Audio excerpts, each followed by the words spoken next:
हजूर आते आते बहुत देर कर दी। Hello guys, welcome back to my channel आगे बढ़ो वीर ऋतु में आपका स्वागत है। आज काफ़ी दिनों बाद मैं लॉन्ग फॉर्म वीडियो लेकर आई हूँ। घर में कुछ परेशानियाँ चल रही थी, इसलिए किसी ने क्या कमाल की बात कही है, हम ही प्रभु तक नहीं पहुँचते वरना प्रभु तो मिलने के लिए प्रतीक्षा कर ही रहे होते हैं। तो अगर आपका मन स्थिर नहीं रहता तो ये कहानी आप ज़रूर सुने और प्लीज़ लाइक और कमेंट करके बताएं कि ये कहानी कैसी लगी। एक छोटी सी कहानी है। एक राजा जो निसंतान था बड़ा परेशान रहता था कि अगला राजा कौन बनेगा, उत्तराधिकारी कैसे चुनो। तो एक दिन अपने राजगुरु के पास गया और कहा कि मुझे बताइए कि कोई समाधान है, मुझे कोई समाधान नहीं दिखता। तो राजगुरु ने कहा कि आपको अपनी प्रजा में से कोई योग्य व्यक्ति चुनना है और उसी को राजा बना दीजिए, ज़्यादा सोचिए मत। राजा राजमहल में पहुंचता है और सोच में पड़ जाता है कि वो कौन व्यक्ति हो सकता है, योग्य व्यक्ति की तलाश कैसे पूरी होगी। तो 2-3 दिन तक उसके दिमाग में यही सवाल चलता रहता है कि आखिरकार एक दिन उसे एक आइडिया आ जाता है।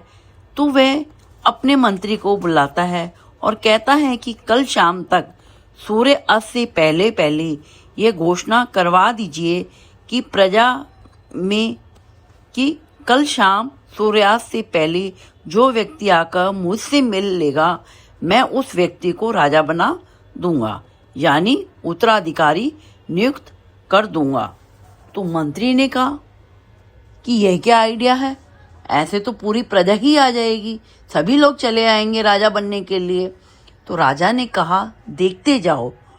तो राजा ने महल के सामने जो मैदान था उसमें बहुत बड़े मेले का आयोजन करवाया और तरह तरह के उसमें व्यंजन थे, स्वादिष्ट पकवान, और वहाँ खेल चल रहे हैं, नाच गाना चल रहा था। सभी प्रकार के आनंद की सामग्री वहाँ उपलब्ध थी। राजा ने सभी प्रकार के आनंद का आयोजन करवाया। प्रजा को जब पता चला कि शाम होने से पहले पहले राजा से मिलना है तो सब निकल पड़े थे। सुबह सुबह जब वो आकर देखते हैं कि इतना बड़ा मेला लगा हुआ है और उनका दिमाग घूम जाता है और वो पड़ जाते हैं चक्कर में। राजा ने जो बहुत बड़ा माया जाल रचा था उसमें फंस जाते हैं। कोई खाने का आनंद ले रहा है, कोई झूले झूल रहा है, कोई नाच रहा है, गाने गा रहे हैं, मतलब सब अपने अपने उसमें आनंद ले रहे हैं। सब अपनी अपनी जगह व्यस्त हो गए, सबने आनंद का रास्ता ढूंढ लिया। लेकिन एक व्यक्ति था, वो एक लड़का था जो इन सब प्रलोभनों में नहीं फंसा और चलता चला आया। राजमहल के दरवाजे पर जो पहरेदार थे उन्होंने उससे कुछ सवाल पूछे तो उनका जवाब दिया और अंदर चलता चला गया और पहुंच गया राज दरबार में जाकर, जहां राजा और उनके मंत्री बैठे हुए थे। तो राजा को प्रणाम किया और कहा कि अभी तो सूर्यास्त होने में बहुत समय है और मैं चलता चला आया हूँ आपसे मिलने। तो राजा ने अगला उत्तराधिकारी उसी को नियुक्त कर दिया और राजा ने मंत्री से कहा कि ये देखा, ये सारा माया जाल इसीलिए रचा गया था, जो योग्य होगा वो इस सब में नहीं फंसेगा, उसे लक्ष्य पता होगा और लक्ष्य होगा कि अगला राजा मुझे बनना है। तो इस लड़के को पता था और वो यहाँ सीधा चला आया, वो उस माया में नहीं फंसा।